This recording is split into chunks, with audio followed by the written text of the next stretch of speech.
end of this discourse, a few people may accuse this reporter of fouling his own comfortable nest, and your organization may be accused of having given hospitality to heretical and even dangerous ideas. We've long warned about the dangers of advertorials eroding the credibility of news and current affairs. It is my desire, if not my duty, to try to talk to you journeymen with some candor about what is happening to radio and television. The elaborate structure of networks, advertising agencies, and sponsors will not be shaken or altered.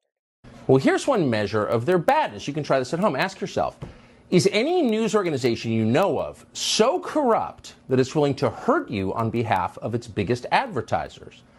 Anyone who do that is obviously Pablo Escobar level corrupt and should not be trusted. On and on and on it went, as Sunrise went the full Monty. The Australian government allocated $91 million to vaccine marketing. Amplified the government's message. High standards indeed. Even as evidence mounted that MyPillow caused heart attacks, fertility problems, and death. Would the corporate image of their respective sponsors be damaged? Would the shareholders rise up in their wrath and complain? Which is advertising code for you bloody beauty. The other channels took hundreds of millions of dollars from big pharma companies, and then they shilled for their sketchy products on the air. And as they did that, they maligned anyone who was skeptical of those products. That's not journalism, it's straight out PR. At the very least, this was a moral crime. It was disgusting, but it was universal. It happened across the American news media. They all did it. Pretty impressive, right? So at this point, the question isn't who in public life is corrupt, too many to count. The question is, who is telling the truth? Our history will be what we make of it.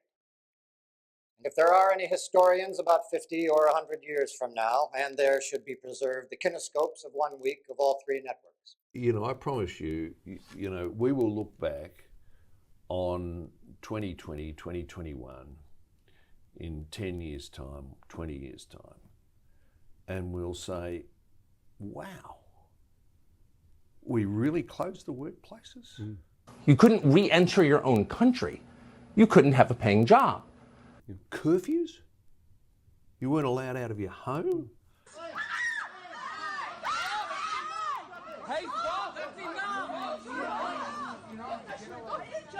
We didn't have curfews in the Second World War, by the way. Curfews? We had a situation where you were locked in your house 23 hours a day, given 1 hour. 1 hour.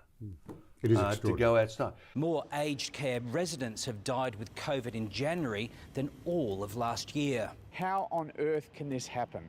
And who will be held accountable? Oh my Lord. What a nut job. Kids that weren't allowed to go to their parents' funerals. But it doesn't pass a risk test for me. You weren't allowed to say goodbye to loved ones who were dying.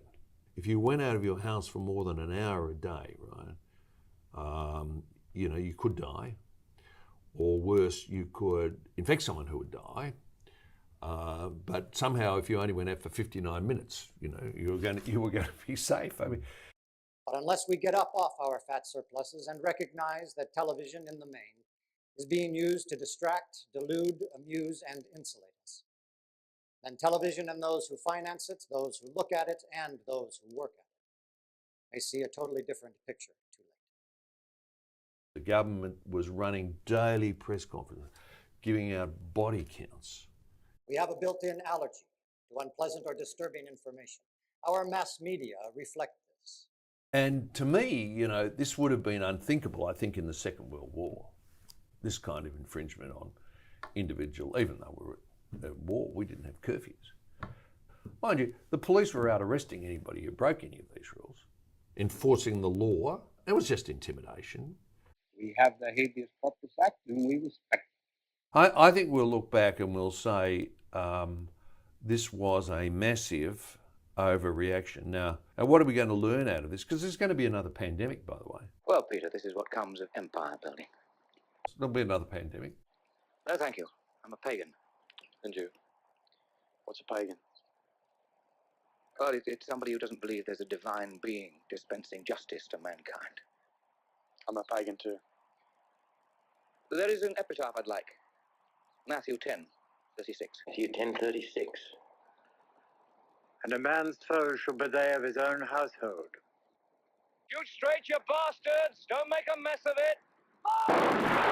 The tube is flickering now, and we will soon see that the whole struggle is lost. Watching all day, sweetie. It'll rot your brain. Oh, joy! Rapture! I've got a brain! And this instrument is good for nothing but to entertain, amuse, and insulate. Escapism and insulation from the realities of the world in which we live. Our history will be what we make it. If we go on as we are, then history will take its revenge and retribution will not limp in catching up with us. This instrument can teach. It can illuminate, and yes, it can even inspire. But it can do so only to the extent that humans are determined to use it towards those ends. Tell the truth! Tell the truth! Otherwise, it is merely wires and lights in a box. Good night, and good luck. Authorised by P. Hansen, Pauline Hanson's One Nation, Brisbane.